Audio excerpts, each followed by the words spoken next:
Hello, Paul Lucas here for Jumpstart Nature Photography.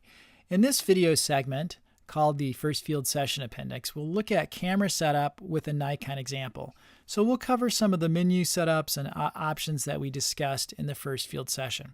Also, in the creative use of light videos, we talked about histograms. We'll talk about setting that up and looking at an example in this video. And as always in my introduction, I'd like to mention that I'm available for speaking engagement at any of your local organizations at no charge. You can see my work at paullucasphotography.com. I'm available for hire for classes and workshops if you'd like a 2 or 3 day Jumpstart workshop. Also, if you'd like a copy of any of these presentations or have any questions around the Jumpstart Photography lecture series, please drop me an email at paul@jumpstartnaturephotography.com.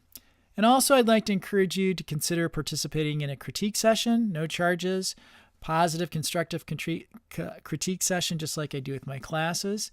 Drop me an email if you're interested or have any other questions. Drop me an email at paul@jumpstartnaturephotography.com. So we'll talk a little bit about camera setup. So this was a summary of setup I mentioned in the first field session. Things like setting up your camera file format, capturing RAW and JPEG files, setting your camera to Aperture Priority, and that's the most important setting in landscape and nature photography. And we'll typically have the greatest, we'll want to get a great depth of field or depth of focus, which means shooting at f11 or f16. We'll set our camera at the lowest fixed ISO setting, so we'll make sure our auto ISO is off. We'll set our metering mode. In Canon, it's evaluative. In Nikon, it's matrix. You'll see that tonight. In Sony, it's multi-metering, sorry. We'll want to keep our shutter speed typically above 1/30th of a second at minimum on a tripod and at least 1/125th of a second when it's being handheld. If we have a longer lens, say a 200 millimeter zoom lens, telephoto zoom, then we'll want to set that at 1/250th of a second. And then we'll change, we've talked about a little bit about the exposure triangle in the craft of photography video sections, and we'll adjust our ISO accordingly to bring up our shutter speed if it's not fast enough for our particular aperture setting. And we'll talk about setting up a single autofocus point and choosing that focus point. So the first thing I wanted to mention was that I also talked about setting up the diopter, which is focusing the viewfinder that your eye will look through when it looks through the lens. And so on a Nikon camera, this is a D3300. It's in the upper right-hand side of the viewfinder, and you simply, as I mentioned, put your camera on a steady place. Look at something that you can focus on, right? Several feet away, and then adjust that till you can see.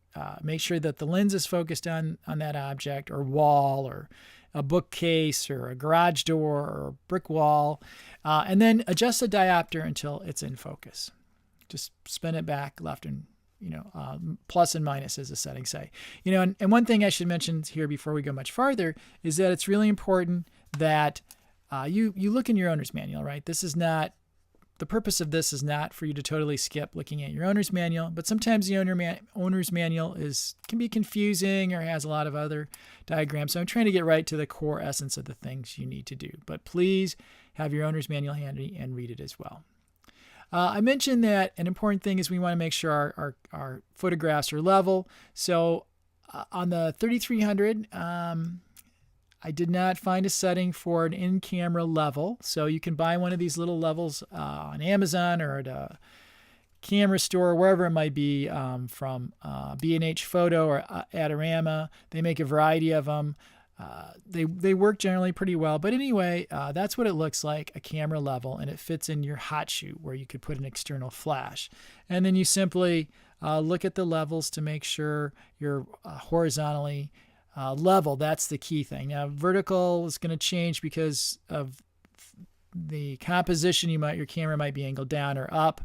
But if you're trying to shoot something and you're trying to shoot it perpendicular or parallel to the surface, then you can use the vertical level part as well. But the horizontal is really key to make sure that your pictures are level so that it doesn't look like the lake is draining, for example, if you take a picture of a lake or a pond, or that everyone's kind of leaning, standing funny on a hill, sloping away or something like that. So level is an important thing, small touch, but an important thing in your photographs. On the top of your camera, you'll find the button that you can rotate through all these different modes. M is manual, A is aperture priority, S is shutter speed priority, and P is for program. And then, of course, there's an auto and all these other modes. I'm not going to go through them all. The key one we want to do is set up so that our camera is in aperture priority mode. What that means is we're going to have a fixed ISO. We're going to choose the aperture we want to use, and then the camera will choose the shutter speed according to the light coming in through the lens. All right, so now we're going to look at setting up some things here. So if we're going to set up our file, we have our camera on, we push the menu button up in the upper left-hand window, and we'll have to toggle perhaps on the left-hand side. You see there's like a right arrow, a camera, a wrench, etc. You might have to toggle down, and then that's the button there, the toggle button, the round button with the second arrow in the upper left-hand corner picture. And you'll come down and choose image quality, toggle over, go down to image quality, press the toggle button to the right, and you'll choose your file format. Here we're going to pick RAW and JPEG and hit OK, and you're done. And that's it. And you can leave it in the shooting menu still, because the next thing we'll do is set up metering. So now we're back at the shooting menu, and we simply toggle down, right? If you're starting from scratch, you hit the menu button. Then we'll use our toggle buttons to toggle down to get to metering, toggle to the right, and you'll see you choose if you need to toggle up or down, choose matrix metering, and hit OK, and you're done with that. We're still in the shooting menu because we're going to make sure our ISO is set to a single ISO setting, right? So again, we are in the shooting menu. Simply toggle through until you see ISO sensitivity settings. Hit the right side of the toggle button. You'll see ISO sensitivity 100. Toggle again. Or you might not see that. Whatever you see, just make sure and then toggle up or down and then hit the OK button when you're done with that. So I moved to the left, to the right, and down, and we'll see in some other pictures there's a couple. So the autofocus mode, we want to pick a single autofocus point. So again, we're still in the shooting menu. And we simply shoot down till or move our arrow down, move our toggle button down till we find the autofocus area mode. Toggle right. See, it says viewfinder. And toggle right again. And we'll see some different options. And we're going to choose single point autofocus because we want to choose that single point of autofocus. I'm not going to cover the other ones. I'd suggest looking at your manual and what they do and times and places where you might use it. But we want to choose our autofocus point in our pictures. And I talked about that in the first field setup, how we typically often choose 1/3 into the picture frame. So just take a look at that and again to see where in an actual photo we might choose a focus point. All right. The next one is I wanted to show you press your menu button to back until you get out of your menu button.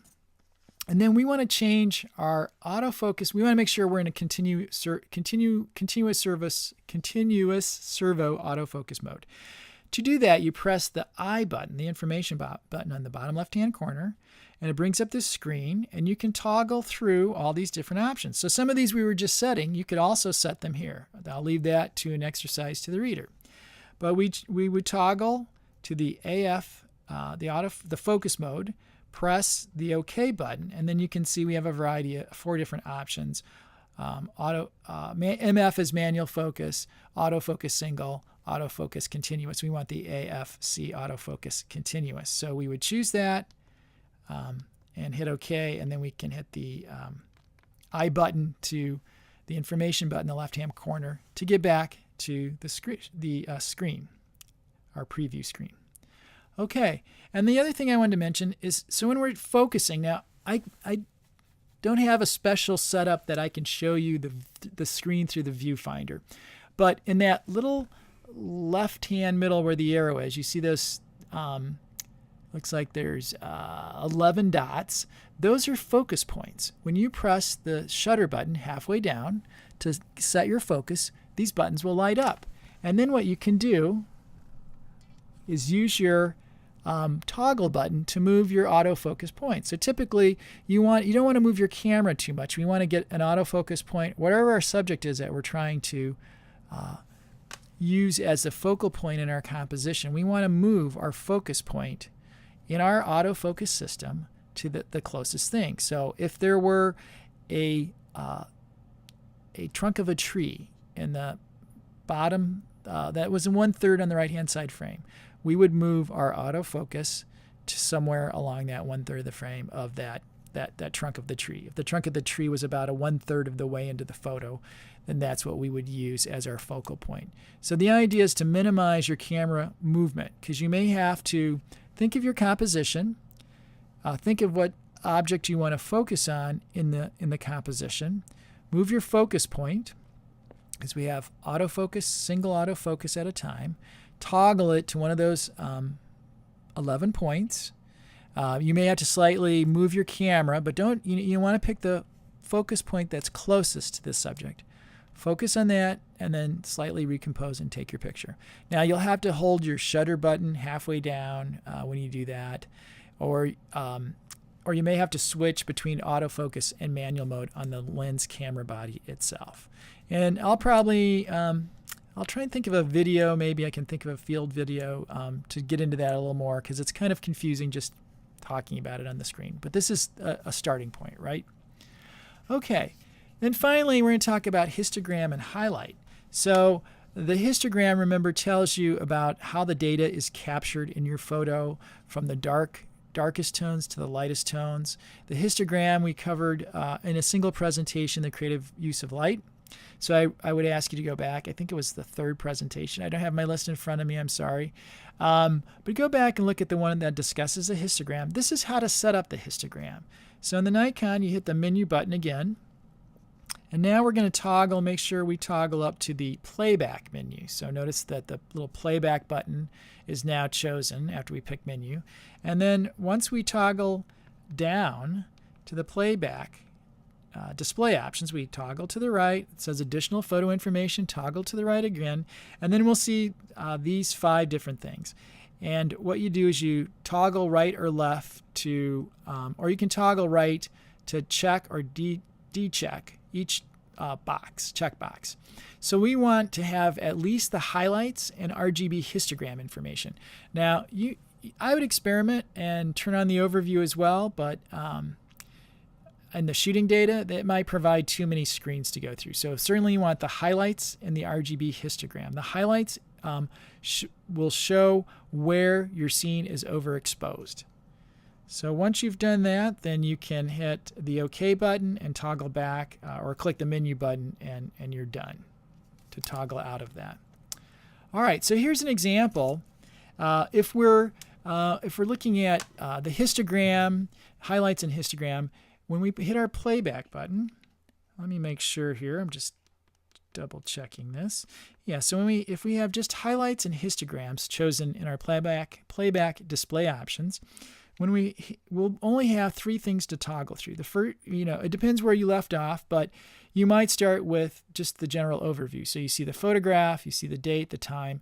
If you want other data, there's the other data options to get, like if you want to know the aperture and the shutter speed and all those things. In that, you can toggle through many more menus.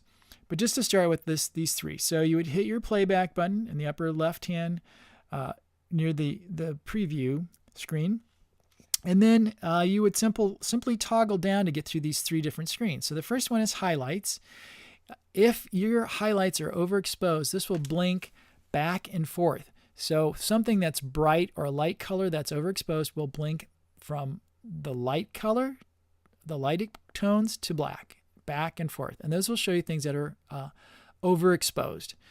And the idea is we want to capture our photograph with as much data as possible. I talked about pushing the histogram to the right without the highlights being overexposed. Now, there may be small things that are overexposed that might be okay. Or if you're shooting into the sun will always be overexposed. And I have a little bit of a highlight example coming up in the next slide. So then you would press down again and we see our histogram. And the histogram, remember, the white one is the combination of all three channels I talked about. Our sensors have three pixels, red, green, blue, that represent the color channels. And those combined create the color in the data. The white one is a combination. That's the key one to look at. And here you can see this is a little bit, there's some data to the right, but it could have been the exposure's a little, could have been pushed a little more to the right. There's the data is a little bit to the left. So certainly this could have, we could have increased our exposure here to capture more data. But you can see that there's no highlights blown out in this. And the reason to have the red, green, and blue is often things that capture data on the red channel. That's also a channel that's prone to being overexposed or having highlights blown out. So next, this is an example of a photograph I purposely overexposed. and you can see from the previous example, there's like a black sheet of paper and a white background. Well, I've so overexposed that the black's coming out white. So what would happen in the left-hand corner, you would see that, and then you would see it blink to the black. And all those things that are black are areas of data that are blown out. And you can kind of see in the upper left-hand corner picture where the front of the little VW bus and the roof and stuff, they're like a funny grayish, dark gray. They're just overblown. So it'll blink from white to black, white to black, white to black to show you the overexposed highlights. All right, then finally, we're in aperture priority mode. And the neat thing about the Nikon D3300, and you won't find this on all cameras, so this is unique to the D3300, is it shows you your shooting data. So here I set it at ISO 100, and you can see it's at f3.5. That was the widest. This is an 18 to 55 zoom lens. It's a medium range zoom lens on this camera. That translates to roughly I can't do the math, 24 to 80 lens, and it's a variable aperture, 3.5 to 5.6. So at 18 millimeters, 3.5 is the widest aperture opening. And you can see for the exposure I was experimenting with, it was 1/200th of a second. And as you can see, I bumped it up to 5.6. It's not quite a full stop, right? We'd have to be at 2.8 to 4 would be a full stop. But you can see it went to 1/80th of a second. So if you look in this is what's neat about the exposure triangle, right? We got the shutter speed, the aperture opening, and the fixed ISO. Then in the bottom left, you can see I changed the aperture opening to f8, and that changed the shutter speed. Again, we went up one stop, or we narrowed our aperture one stop, and it visually shows you that. That's what's really cool about this. And it changed the shutter speed, right, accordingly. So we need to have the shutter open longer to get our correct or good exposure. So remember, a good or correct exposure is a combination of our shutter speed, how long our shutter's open to let light in, the aperture, how wide our lens or narrow our lens is open, how much light is falling through the lens, and the sensitivity of the lens, right? So we start out at one setting.